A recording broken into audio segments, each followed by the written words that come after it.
Good afternoon, YouTube. Today I wanted to do a video of the my pick of the top 5 budget handguns.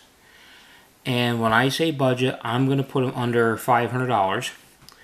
Or one of them is going to be right about that, maybe a little bit over. But you'll see why when I mention that. That's the most expensive one. Some of these guns are not new. The reason why I say budget is because a lot of people seem to be afraid to buy used handguns or used guns in general, and most people never put enough rounds through any gun to even really break a gun in, let alone wear it out. That'd be an exception. I've seen some police trade-ins that look like they've been run through a ringer, but you know, that's not one of my recommendations to buy one of those unless you know how to fix it, repair it, or something of that nature. Anyway, my top 5 budget handguns. And I know some people are not going to like my list. Some people are going to think that I'm excluding some decent guns from there. You're not going to see any second-hand $100 Iver Johnson revolvers that you see for 75 or 50 bucks that look like they've been run through a South Bronx chop shop and painted and chromed, whatever.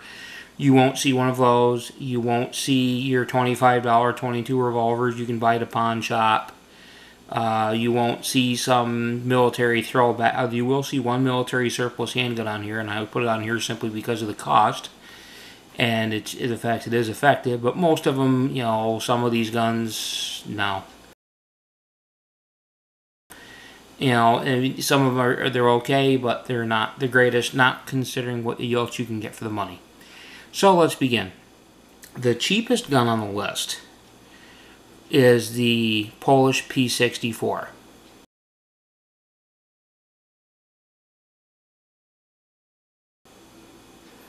Now this gun, you know, 9mm Makarov, I see these on average for about $250. Usually $225 for some ones that look a little rougher. I've seen them upwards of just about $300 for ones that look like they're almost perfect. Never been issued, things like that, or issued and carried little, used little. And these are a great little concealed carry gun for the money. They're cheaper than a Ruger LCP. I'm not normally fond of military surplus guns for concealed carry. They're not my thing. The reason why is most of them don't do well with hollow point ammo and you're stuck with hardball. But a lot of people say with the P64s it seems to function okay with some hollow points. I've never had one. I know people who have. I know people who think very highly of them. It's on my list of one of my handguns to buy. But again, that's around $250. Anywhere between $225 to $300 seems to be the norm. They usually come with 2 6-round magazines. The one thing I will say is the double action trigger pull on that is a very heavy pull. If you go to Wolf Gun Springs, they have spring kits for it to lighten that up. There's plenty of videos out there that show you how to replace the springs on that. It's not a hard thing at all. It's very easy to do. And the springs are between $10 and $15. So you're still getting a really decent little pocket gun for the money. It's one of those guns you can carry it as a trail gun, put it in a backpack, something like that, and you're not going to worry about it, care about it. That's why that gun is where it is, and it's one I pick. Next up is the Smith & Wesson 22A. Now notice I didn't say the Smith & Wesson Victory. That's the latest gun out there. I say the 22A. And the reason why I had one of these, they're a very rugged 22. They're not the greatest looking, but they are accurate. They do work quite well. You still see them brand new out there. The average I see is anywhere between $275 to $300, and that is for a new gun. They take a scope very well. I had one, again, put a scope on it, little burst, 2-power scope. I used to hunt with that gun. Did small game hunting with it. It's exceptionally accurate for a little second-hand 22, or in this case, you know, if you can get one new. I see them used all the time for $200. Right now they're not very popular because you have the Ruger SR22, you have the Walther P22, which are a little smaller, a little more compact guns. the M&P 22 compact. You have a lot of those. But if you're looking for just an entry-level 22 pistol, something you don't have to worry about concealing, or you just want something that's going to go to the range and go bang and practice with and shoot, maybe even small game hunt with, the 22A is your gun. I mean, they come in different finishes. Mine was pretty much just blue and black finish, very generic, but it was a very nice gun. I had a lot of good luck with it. If you can get your hands on one, by all means, they're a nice handgun. Next up on the list, and that is the Beretta Nano.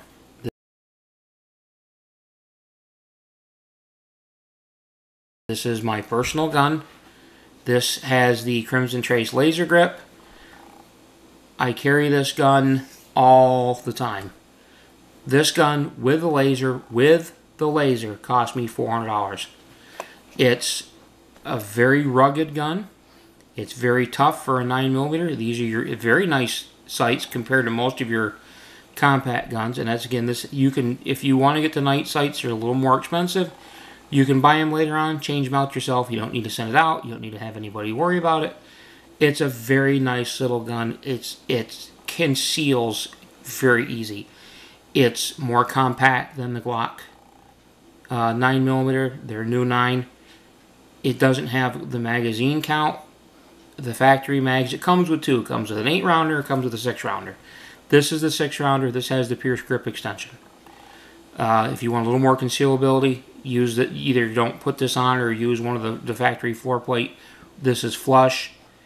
It's an extremely nice, very well put together handgun. No external safeties. The only thing it has is very similar. It has that Glock trigger safety. It's a very nice little gun. It's a sweetheart to shoot. It's very easy to conceal. And again, it's a Beretta, $400. You can't go wrong with this. I did the Talon grips on it, and the grip extender is from Pierce again, but the rest is all Beretta. It's a nice little gun. I've had a lot of nice little concealed carry guns. I think this is probably the nicest one I've ever owned. It's a very nice shooting gun. I didn't think I'd like the laser. I don't think that laser is ever going to come off unless I have to change the batteries. And next up on that, past that, is this Smith & Wesson Model 39 9mm. Now, why do I put an older gun in there? Some people have a paranoia that they don't like polymer frame guns. They have a thing about them, but they don't like them. They don't like striker fire.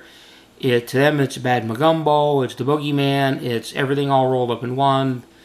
So if you have a paranoia or a scaredy cat afraid of Glocks, then something like the Smith & Wesson Model 39 9mm is for you. I happen to like the gun because it's a nice gun. I was offered this at an outstanding price. This gun was $400.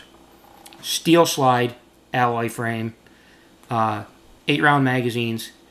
If you can find one, the Model 59 has the higher capacity magazine, but it doesn't fit as nice. It doesn't handle as nice as this. These guns were designed to replace the Colt 1911 in military service, and the military didn't reject this gun. They just stopped the trials altogether. Or else in 1954, you would have probably had a new handgun, and this one might have been it. And the military just stopped the trials altogether, and so Smith & Wesson turned this gun to the civilian market, and then the police departments picked it up. Illinois State Police was the first one, and this is the first single action, double action, semi-automatic pistol made in America. They started making them in the late 50s. They made them until 1983. They're an outstanding gun. It's just, it works with everything I've thrown through it. Accuracy is unbelievable. It's one of the probably most, I've had a Browning high power before, and this gun is better. I know it's hard to believe this gun. The only thing that the Browning high power has over this gun is the magazine capacity. You have very nice adjustable rear sights. It's a very well put together gun. You carry it on a hip holster. You don't even really know it's there. It is an outstanding pistol. For someone who doesn't mind having 8 rounds, you know, instead of 14 or 15, It's not that big of a deal. In some places like where I live where you can only have 10, it's not a problem at all. The grip frame, this thing feels like you're holding a 1911. It feels like you're carrying a 1911. It's an outstanding handgun. Before I decided to make this, I went on Gunbroker. I found 4 of them for between $400 and $425 right now. No bids on any of them. You can get them cheap. If you want a gun that's an all-metal gun, you can't go wrong. Last gun is the Ruger SB101. I had one of these. I've owned them before.